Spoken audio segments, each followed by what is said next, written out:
আপুনি নিজে চাওক, এতিয়া বিজেপি দলৰ যিটো নেৰেটিভ চলি আছে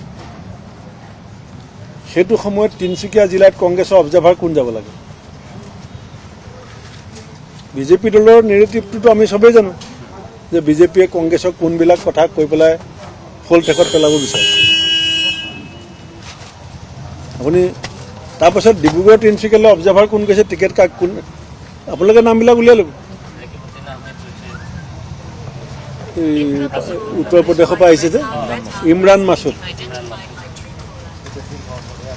আপুনি মই ইমৰান মাছুদ ডাঙৰীয়া যোৱাটো মই তেখেতৰ গাত দুখ নিদিওঁ, সেইটো আমাৰ অসমৰ পৰাহে ক'ব লাগিব যে আপুনি ধুবুৰীলৈ যাওক আৰু ৰেকিব বৰপেটালৈ যাওক।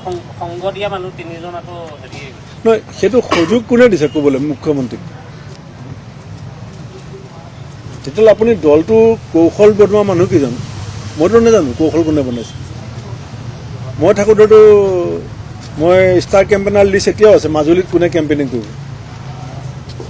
মই যেতিয়া লুৰিণ গগৈ ডাঙৰীয়াৰ দলৰ চিত্ৰ পাটোৱাৰীক আমি মাজুলীত প্ৰাৰ্থী দিছিলোঁ,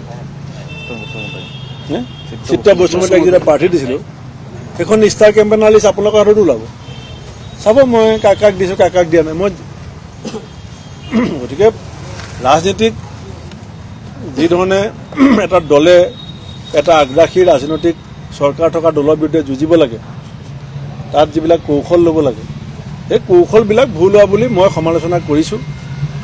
আৰু তাৰ কাৰণে কেন্দ্ৰীয় নেতৃত্বই সেইবিলাক চাইছে, মোক পদত্যাগ পত্ৰ উঠাই ল'বলৈ কৈছে, কিন্তু মোৰ অভিযোগবিলাকৰ সম্পৰ্কত একো উত্তৰ দিয়া নাই।